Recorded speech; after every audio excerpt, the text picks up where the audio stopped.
കരൾ രോഗങ്ങൾ നമ്മളിൽ പലരും തിരിച്ചറിയാൻ വളരെ വൈകാറുണ്ട്. അപ്പോൾ പൊതുവെ നമ്മുടെ ശരീരത്തിൽ കരളിന് എന്തെങ്കിലും രോഗം ബാധിച്ചു കഴിഞ്ഞാൽ കാണിക്കുന്ന 12 ലക്ഷണങ്ങൾ എന്തൊക്കെയാണ്, പ്രധാനപ്പെട്ട കരൾ രോഗങ്ങൾ ഉണ്ടാക്കുന്ന ഭക്ഷണങ്ങൾ എന്തൊക്കെയാണ്, ഈ ഒരു ടോപ്പിക്കിനെ കുറിച്ച് നമുക്ക് ഡിസ്കസ് ചെയ്യാം. ഞാൻ ഡോക്ടർ പ്രിയ, Q1B ഹെൽത്ത് കെയറിലെ മെഡിക്കൽ ഓഫീസറാണ്.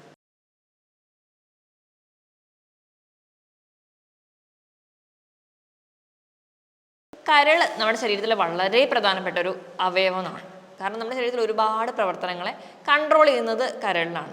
നമ്മുടെ ശരീരത്തിൽ തന്നെ കരളിൽ എന്തെങ്കിലും ചെറിയ രോഗങ്ങൾ ബാധിച്ചാൽ തന്നെ കരൾ പുറത്തോട്ട് അത് ലക്ഷണങ്ങളൊന്നും കാണിക്കാതെ തന്നെ സ്വയം സുഖപ്പെടുത്താൻ വേണ്ടി ശ്രമിക്കുന്ന ഒരു അവയവമാണ്. ഇപ്പം നമ്മുടെ ശരീരത്തിലെ ഹോർമോണിൻ്റെ ബാലൻസ് ചെയ്യാൻ വൈറ്റമിൻസ്, അതുപോലെ തന്നെ നമ്മുടെ ശരീരത്തിലുള്ള മിനറൽസ്, നമ്മൾ കഴിക്കുന്ന ഭക്ഷണത്തിലെ കൊഴുപ്പിനെ അലിയിപ്പിക്കാൻ വേണ്ടിയിട്ട് ഇതൊക്കെ കൺട്രോൾ ചെയ്യുന്ന ലിവറിലാണ്. നമ്മളിപ്പോൾ മെഡിസിനൊക്കെ കഴിച്ച് കഴിഞ്ഞാൽ അതിൻ്റെ ഒരു ടോക്സിൻ ഇഫക്റ്റ് ഒക്കെ ഉണ്ടെങ്കിൽ അതിനെ ഒന്ന് ക്ലിയർ ചെയ്യാൻ വേണ്ടി സഹായിക്കുന്നതും കൊളസ്ട്രോളിൻ്റെ സിന്തസിസിനെ സഹായിക്കുന്നതും ഒക്കെ ഈ പറയുന്ന കരൾ തന്നെയാണ്. പൊതുവേ നമ്മുടെ ഇടയിൽ നിന്ന് കരൾ രോഗങ്ങൾ ബാധിച്ചവരുടെ എണ്ണം ദിവസം ചെല്ലുന്നവർ കൂടിക്കൊണ്ടുവരാണ്. കാരണം നമ്മുടെ ശരീരത്തിൽ കരൾ പുറത്തേക്ക് വലിയ ലക്ഷണങ്ങളൊന്നും കാണിക്കാറില്ല. ഇപ്പം നമുക്ക് ഫാറ്റി ലിവർ ഒക്കെ ഉണ്ടെങ്കിൽ തന്നെ നമ്മൾ തിരിച്ചറിയാറ് തന്നെ ഇല്ലെന്ന്. ചിലപ്പോൾ നമ്മൾ യാദൃശ്ചികമായിട്ടുള്ള വയറിൻ്റെ സ്കാനൊക്കെ എടുക്കുന്ന സമയത്ത് അറിയുന്നതാണ് നമുക്ക് ഗ്രേഡ് 1 ഫാറ്റി ലിവർ ഉണ്ടെന്നൊക്കെ. പക്ഷേ അതിന്ന് എല്ലാവരും അവരുടെ ഒരു ശരീരത്തിൻ്റെ ഭാഗമായിട്ട് അല്ലെങ്കിൽ അവരുടെ ജീവിതത്തിൻ്റെ ഭാഗമായിട്ടാണ് ഈ ഒരു ഫാറ്റി ലിവർ വരെ കൊണ്ടുപോകുന്നത്. പക്ഷേ നമ്മൾ നോക്കുകയാണെങ്കിൽ ഇപ്പോൾ ഗ്രേഡ് 1 ഫാറ്റി ലിവർ ഉള്ള ഒരു കേസുള്ള പേഷ്യൻ്റ് ആണെങ്കിൽ അത് പിന്നീട് കുറച്ച് നമ്മൾ ശ്രദ്ധിക്കാതെ പോകുന്നു. പക്ഷേ അത് ഗ്രേഡ് 2 ആവുന്നു, ഗ്രേഡ് 3 ആവുന്നു, ഗ്രേഡ് 4 ആവുന്നു. ലാസ്റ്റ് പിന്നീട് നെക്സ്റ്റ് ഒരു സ്റ്റേജ് എന്ന് പറഞ്ഞാൽ ലിവർ ക്യാൻസറിലോട്ട് പോകും. അപ്പോൾ ചുരുക്കി പറഞ്ഞാൽ ഒരു ലിവർ ക്യാൻസറിൻ്റെ ഒരു പ്രീ ക്യാൻസറസ് കണ്ടീഷൻ പോലെയാണ് ഫാറ്റി ലിവർ എന്ന് പറയുന്നത്. അപ്പം നമ്മൾ ഇന്ന് വേണ്ട ശ്രദ്ധ കൊടുക്കാത്തതിനൊരു പ്രധാന കാരണം ശരീരം വലിയ രീതിയിലൊന്നും ലക്ഷണങ്ങൾ പുറത്തേക്ക് കാണിക്കുന്നില്ല എന്നുള്ളതാണ്. അപ്പോൾ നമ്മൾ ലക്ഷണങ്ങൾ ശ്രദ്ധിച്ച് കഴിഞ്ഞാൽ ചിലപ്പോൾ നമ്മുടെ ശരീരത്തിൽ എന്തെങ്കിലുമൊക്കെ ചെറിയ ചെറിയ മാറ്റങ്ങൾ വരുത്തുന്നുണ്ടാവും. അപ്പോൾ ഈ പറയുന്ന മാറ്റങ്ങൾ, പ്രധാനപ്പെട്ട 12 മാറ്റങ്ങളെയാണ് ഞാൻ ഡിസ്കസ് ചെയ്യുന്നത്. ഈ 12 മാറ്റങ്ങൾ നിങ്ങൾക്ക് എന്തെങ്കിലുമൊക്കെ തോന്നുന്നുണ്ട്, അല്ലെങ്കിൽ കുറച്ച് നീണ്ടു നിൽക്കുന്ന ഒരു കാലയളവിൽ ഈ മാറ്റങ്ങൾ നമ്മുടെ കൂടെ തന്നെ ഉണ്ടെങ്കിൽ നിങ്ങൾ എത്രയും പെട്ടെന്ന് ഡോക്ടറെ കാണിക്കണം. കറക്റ്റായിട്ട് ഇൻവെസ്റ്റിഗേഷൻസ് ഒക്കെ ചെയ്ത് എന്താണ് കംപ്ലയിൻറ്റ്സ് എന്തെങ്കിലും ഉണ്ടോ, അത് നോർമൽ ഫങ്ഷനിങ് ആണോ എന്നൊക്കെ നോക്കണം. അതിൽ ഒന്നാമത്തെ കാരണം എന്ന് പറയുന്നത് കഠിനമായിട്ടൊരു ക്ഷീണം. പ്രത്യേകിച്ച് കാരണമൊന്നുമില്ല, പക്ഷെ ജോലി ചെയ്യാനൊന്നും ഒരു ഉഷാറില്ല, എപ്പോഴും കിടക്കണം എന്നൊക്കെയുള്ളൊരു തോന്നൽ. ഇതിന് കാരണം നമ്മുടെ ശരീരത്തിൽ, നമ്മുടെ ബോഡിയിലൊക്കെ ഉണ്ടാകുന്ന ഓരോ ടോക്സിൻസ് അല്ലെങ്കിൽ വിഷവസ്തുക്കളെ പുറന്തള്ളുന്നത് നമ്മുടെ ലിവറിലാണ്. പക്ഷേ ഈ ടോക്സിൻ നമ്മുടെ ലിവറിന് എന്തെങ്കിലും രോഗങ്ങൾ ബാധിച്ചിട്ടുണ്ടെങ്കിൽ കറക്റ്റായിട്ട് പുറത്തേക്ക് പുറന്തള്ളാൻ പറ്റാതെ വരികയും അത് നമ്മുടെ ശരീരത്തിൽ ഒരു ക്ഷീണം ഉണ്ടാക്കുകയും ചെയ്യും. അതാണ് ഒന്നാമത്തെ ലക്ഷണം. ഇനി രണ്ടാമതായിട്ടൊരു ലക്ഷണം നോക്കുകയാണെങ്കിൽ സാധാരണയിലും അധികമായിട്ട് മൂത്രം ഭയങ്കര കടും നിറത്തിൽ പോവുക. ഇനി അത് മൂന്നാമതായിട്ടൊരു ലക്ഷണം നമ്മൾ പറയുകയാണെങ്കിൽ നോർമലി മലം പോകുന്നതിൽ നിന്ന് ഒരു നിറവ്യത്യാസം, ഒന്നെങ്കിൽ ഒരു പെയിൽ കളറായിട്ട് പോവുക, അല്ലെങ്കിൽ കുറച്ചൊരു ചെളി പോലെയൊക്കെ വയറ്റ് ചെയ്ത് പോകുന്നുണ്ടെങ്കിൽ അത് കണ്ടിന്യൂസ് ആയിട്ട് നിങ്ങൾക്ക് നിൽക്കുന്നുണ്ടെങ്കിൽ നിങ്ങളൊരു ഡോക്ടറെ കാണാം. ഈ 2-3 ലക്ഷണങ്ങൾക്ക് പ്രധാനമായിട്ട് നമ്മൾ നോക്കുകയാണെങ്കിൽ ഒരു ബിലിറൂബിൻ പ്രൊഡക്ഷനുമായിട്ട് ബന്ധപ്പെട്ടിരിക്കും.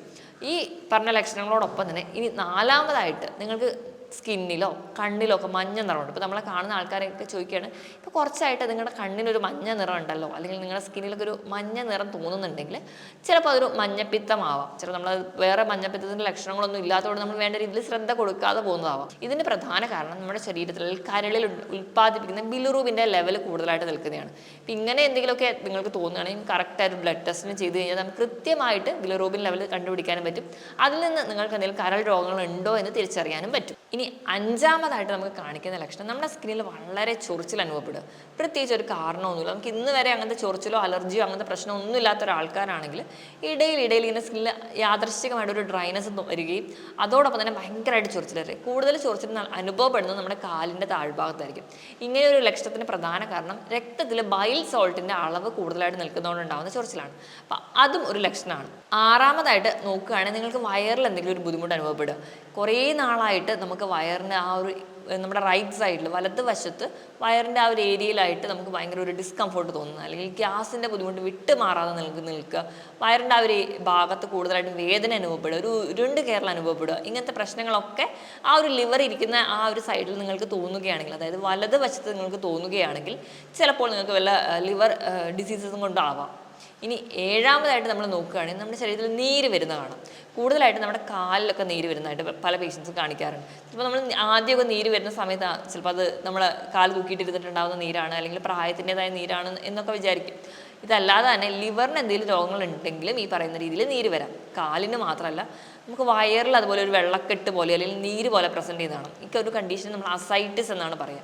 ഇങ്ങനെയുള്ള ഈ പ്രശ്നങ്ങൾ നമ്മൾ കൂടെ തന്നെ കാണാറുണ്ട്. എട്ടാമതായിട്ട് നമ്മൾ കൂടുതൽ പേരിലും കാണുന്ന ഒരു പ്രശ്നം ചിലപ്പോൾ തുടക്കത്തിലൊക്കെ ഇങ്ങനെയാണ് ഒരു ഗ്യാസിൻ്റെ ബുദ്ധിമുട്ട്, ഓക്കാനം, ഛർദ്ദിൽ ഇടയിൽ വരിക. ചിലപ്പോൾ നമ്മൾ ആദ്യം 1-2 തവണയൊക്കെ കരുതും ചിലപ്പോൾ എന്തെങ്കിലും ഭക്ഷണം പിടിക്കാത്തതുകൊണ്ടായിരിക്കും, ചിലപ്പോൾ ഒന്ന് ഗ്യാസ് കയറിയതല്ലേ, ചിലപ്പോൾ ഛർദ്ദിച്ചാലങ്ങോ ശരിയാവും എന്നുള്ളതൊക്കെ. ഈ ഒരു പ്രശ്നം നിങ്ങൾക്ക് കുറേ നാളായിട്ട് വിട്ടുമാറാതെ നിൽക്കുന്നുണ്ടെങ്കിൽ ചിലപ്പോൾ നിങ്ങൾക്ക് ലിവറിനെ സംബന്ധിച്ച് എന്തെങ്കിലും രോഗങ്ങളായിരിക്കും. അപ്പോൾ നമ്മൾ ഏറ്റവും ആദ്യം തന്നെ ഒരു ഡോക്ടറെ കാണിക്കുക, കറക്റ്റായിട്ട് ഇൻവെസ്റ്റിഗേഷൻസ് ചെയ്യുക. ഇനി 9ാമതായിട്ട് നമ്മുടെ ശരീരത്തിൽ കാണുന്ന ഏറ്റവും ഇമ്പോർട്ടൻ്റ് ആയിട്ടുള്ള ഒരു കാര്യം എന്ന് വെച്ചിട്ടുണ്ടെങ്കിൽ നമ്മൾ ജസ്റ്റ് കാലോ അല്ലെങ്കിൽ നമ്മുടെ ശരീരത്തിൽ ഏതെങ്കിലും ഒരു ബോഡി പാർട്ട് എവിടെയും ഇടിക്കുന്ന സമയത്ത് അല്ലെങ്കിൽ ജസ്റ്റ് തട്ടിയാൽ മതി പെട്ടെന്ന് തന്നെ കരിനീലിച്ച് വരിക.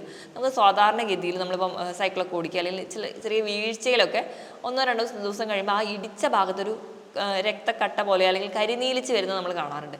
ഇത് നമ്മുടെ ശരീരത്തിൽ വളരെ പെട്ടെന്ന് തന്നെ ചെറിയൊരു ഒരു മുറിവിലോ അല്ലെങ്കിൽ ചെറുതായിട്ടൊന്ന് ഇടിക്കുമ്പോഴോ നമ്മുടെ ബ്ലഡ് വെസൽസിലൊക്കെ പെട്ടെന്ന് ഉണ്ടാകുന്ന ഈ ഒരു ഇഞ്ചുറി മൂലം നമുക്കൊരു ബ്രൂയിസ് അനുഭവപ്പെടുന്നുണ്ടെങ്കിൽ അതും ഈ പറയുന്ന ലിവറിൻ്റെ ഇതുമായ പ്രശ്നങ്ങളാണ്. കാരണം അവിടെ ലിവറിലാണ് നോർമലി പ്ലേറ്റ്ലെറ്റ് സിന്തസിസും അതിൻ്റെ ആ ഒരു ഫംഗ്ഷനൊക്കെ കൺട്രോൾ ചെയ്യുന്നത്. അപ്പോൾ അതിലുണ്ടാകുന്ന ചെറിയ ചേഞ്ചസ് മൂലം ആണ് ഈ പറയുന്ന ചതവ് പോലെ പെട്ടെന്ന് ഉണ്ടാകുന്നത്. 10ാമത്തെ ഒരു ലക്ഷണം എന്ന് പറഞ്ഞാൽ ഹോർമോണൽ ഇംബാലൻസ്. പൊതുവേ നമ്മളിൽ പല ആൾക്കാർക്കും പല രീതിയിലുള്ള ഹോർമോണൽ ഇംബാലൻസ് വരാറുണ്ട്. ഇപ്പോൾ സ്ത്രീകളിൽ ഹോർമോണൽ ഇംബാലൻസ് മൂലം നമുക്ക് PCOD പോലെയുള്ള കണ്ടീഷൻസിലോട്ട് പോകാറുണ്ട്. ഇനി അത് മാത്രമല്ല ചില ആൾക്കാരിൽ ഹെൽത്തി ആയിട്ടുള്ള ഒരു ഓവം പ്രൊഡക്ഷൻ നടക്കാറില്ല, അല്ലെങ്കിൽ അങ്ങനെ പല ലക്ഷണങ്ങളും ഹോർമോണൽ ഇംബാലൻസ് ആയിട്ട് നിൽക്കാറുണ്ട്.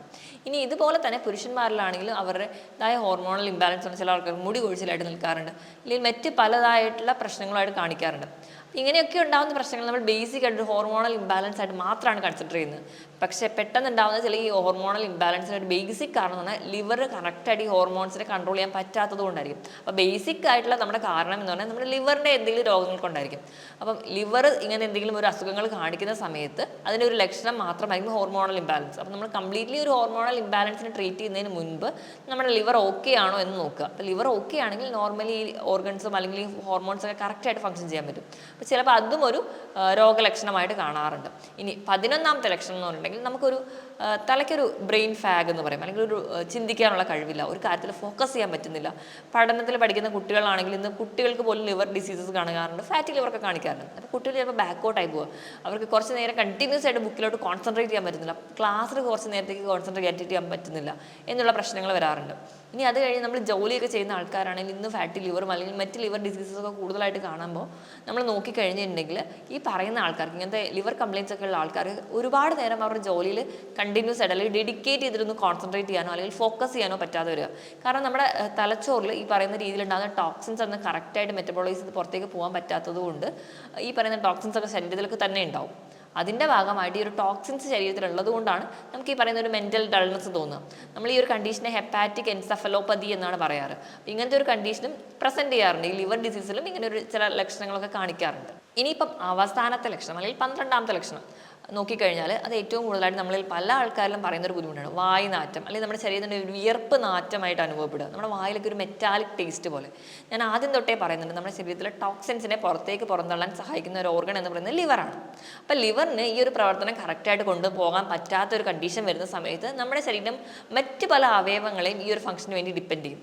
അപ്പോൾ അതിൻ്റെ ഭാഗമായിട്ട് ചിലപ്പോൾ നമുക്ക് വായിലൂടെ പുറത്തേക്ക് കളയാൻ വേണ്ടി ആ ടോക്സിൻസിനെ പുറത്തേക്ക് കളയാൻ വേണ്ടി നോക്കും, വിയർപ്പിലൂടെ പുറത്തേക്ക് കളയാൻ നോക്കും. അപ്പോൾ നമ്മൾ ശ്വസിക്കുമ്പോൾ ആ ഒരു ശ്വസനത്തിലൂടെ അത് പുറത്തേക്ക് കളയാൻ വേണ്ടി നോക്കും. അപ്പോൾ അങ്ങനെ പല രീതിയിൽ നമ്മുടെ ശരീരം തന്നെ അത് അഡാപ്റ്റ് ചെയ്യും. അപ്പോൾ അതിൻ്റെ ഭാഗമായിട്ട് ചിലപ്പോൾ വായു നാറ്റമായിട്ട് ചിലപ്പോൾ നമ്മുടെ ശ്വാസത്തിനൊരു ദുർഗന്ധം അനുഭവപ്പെടാം, നമ്മുടെ ശരീരത്തിന് നല്ലൊരു വിയർപ്പ് നാറ്റമായിട്ടൊക്കെ പ്രസൻറ്റ് ചെയ്യാറുണ്ട്.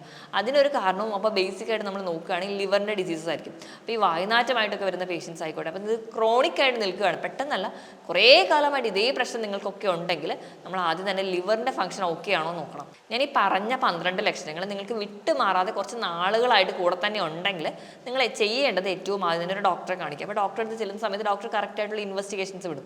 നമ്മൾ നോർമലായിട്ടൊരു ബ്ലഡ് റുട്ടീന് ഒപ്പം ലിവർ ഫംഗ്ഷൻ ടെസ്റ്റും ചെയ്യാൻ പറയും. ഇനി അതോടൊപ്പം തന്നെ ഇപ്പോൾ നല്ല രീതിയിൽ വയറൊക്കെ ചാടിയിട്ടുള്ള ആൾക്കാരാണെങ്കിൽ നമുക്ക് ജസ്റ്റ് വയറിൻ്റെ ഒരു സ്കാൻ കൂടി ചെയ്ത് നോക്കുന്നത് വളരെ ഉത്തമമാണ്. കാരണം ഗ്രേഡ് 1 ഫാറ്റി ലിവർ പോലെയുള്ള കണ്ടീഷൻസൊക്കെ ആണെങ്കിൽ ചിലപ്പോൾ ശരീരം പുറത്തേക്ക് ലക്ഷണങ്ങളും കാണിക്കില്ല. ഇനി അതോടൊപ്പം തന്നെ ബ്ലഡിൽ വലിയ വാല്യൂസിലൊന്നും വ്യത്യാസം വരില്ല. അപ്പോൾ അതൊരു സ്റ്റേജ് 2 സ്റ്റേജ് 3 ഒക്കെ ആവുന്ന സമയത്താണ് നമ്മുടെ ലിവർ ഫംഗ്ഷൻ ടെസ്റ്റിൽ തന്നെ ചിലപ്പോൾ ഒരു അബ്നോർമാലിറ്റി കാണിക്കുകയുള്ളൂ. അപ്പോൾ അതുകൊണ്ട് ഏറ്റവും ബെസ്റ്റ് എന്ന് പറഞ്ഞിട്ടുണ്ടെങ്കിൽ വയറിൻ്റെ ഒരു സ്കാൻ ചെയ്ത് നോക്കും. അപ്പോൾ ഗ്രേഡ് 1 ഫാറ്റി ലിവർ ആണെങ്കിൽ കൂടി നിങ്ങൾ വേണ്ട ശ്രദ്ധ നൽകണം. കാരണം നമ്മുടെ ആ ശരീരത്തിന് വേണ്ട ഇമ്പോർട്ടൻസ് അല്ലെങ്കിൽ നമ്മുടെ ലിവറിന് വേണ്ട ഒരു പ്രാധാന്യം കൊടുത്താൽ മാത്രമേ നമുക്ക് ഈ പറയുന്ന രോഗങ്ങളൊക്കെ കൺട്രോൾ ചെയ്യാൻ പറ്റുള്ളൂ. പ്രധാനമായിട്ടും നമ്മൾ കഴിക്കുന്ന 5 ഭക്ഷണങ്ങളാണ് നമ്മുടെ ലിവറിനെ നശിപ്പിക്കുന്നത്. ആ ഒരു ടോപ്പിക്കിലോട്ട് നമ്മൾ നോക്കിക്കഴിഞ്ഞാൽ ഒന്നാമതായിട്ട് പറയുകയാണെങ്കിൽ മദ്യപാനമാണ്. മിക്ക ആൾക്കാരും നമ്മൾ നോക്കുകയാണെങ്കിലും ലിവർ ഡിസീസിലോട്ട് വരുന്ന സമയത്ത് അവർക്ക് എപ്പോഴെങ്കിലും ഹിസ്റ്ററിയിൽ നല്ല രീതിയിലുള്ളൊരു മദ്യപാനശീലം ഉണ്ടാവും. ചിലപ്പോൾ 3 4 തവണയും നമ്മളൊരു കാരണമില്ലാതെ തന്നെ ഇങ്ങനെ മദ്യപിക്കുന്ന ആൾക്കാരാണ്. എപ്പോഴും ഇങ്ങനെ മദ്യപിക്കുന്ന ഒരു ശീലമുള്ളവരാണെങ്കിൽ അത് പെട്ടെന്ന് നമ്മുടെ ലിവറിനെ ഡാമേജ് ആകും. കാരണം ഈ മദ്യം എന്ന് പറയുന്ന വസ്തു നേരെ ചെല്ലുന്നത് നമ്മുടെ ലിവറിലാണ്, അതിൻ്റെ മെറ്റബോളിസം നടക്കുന്നതും ലിവറിലാണ്. അപ്പോൾ അവിടെ ഉണ്ടാകുന്ന ഈ ടോക്സിൻസ് ഒരുപാട് നമ്മുടെ ലിവറിൽ എത്തുന്നതിൻ്റെ ഭാഗമായിട്ട് ലിവറിൽ പെട്ടെന്ന് അങ്ങ് നീർക്കെട്ടുണ്ടാവും. നീർക്കെട്ട് ഡെവലപ്പ് ചെയ്ത് കഴിഞ്ഞാൽ അടുത്തൊരു സ്റ്റേജിലോട്ട് പോകും, സ്കാറിങ് ആവും, ഫൈബ്രോസിസ് ആവും, പറഞ്ഞ എൻഡ് സ്റ്റേജ് ലിവർ സിറോസിസിലോട്ട് പോകും. അപ്പം ഈ ഒരു ബേസിക് ആയിട്ട് ആൽക്കഹോളിക് ഹെപ്പറ്റൈറ്റിസിനൊക്കെ പ്രധാന കാരണം എന്ന് പറയുന്നത് മദ്യത്തിൻ്റെ ഉപയോഗം തന്നെയാണ്. രണ്ടാമതായിട്ട് ഉപ്പിൻ്റെ അമിത ഉപയോഗം. ഞാൻ ഉപ്പ് കുറച്ചാണ് ഉപയോഗിക്കുന്നത് എന്ന് പറയുന്നത് അമിതമായിട്ട് നമ്മൾ ആർട്ടിഫിഷ്യൽ ഭക്ഷണങ്ങളെ ഡിപ്പെൻഡ് ചെയ്യുന്നവരാണെങ്കിൽ ഈ ആർട്ടിഫിഷ്യൽ ഭക്ഷണത്തിൽ ഓരോ പാക്കറ്റ് പൊട്ടിക്കുമ്പോൾ ഇതിലെല്ലാത്തിലും ഉപ്പിൻ്റെ അളവ് വളരെ കൂടുതലാണ്.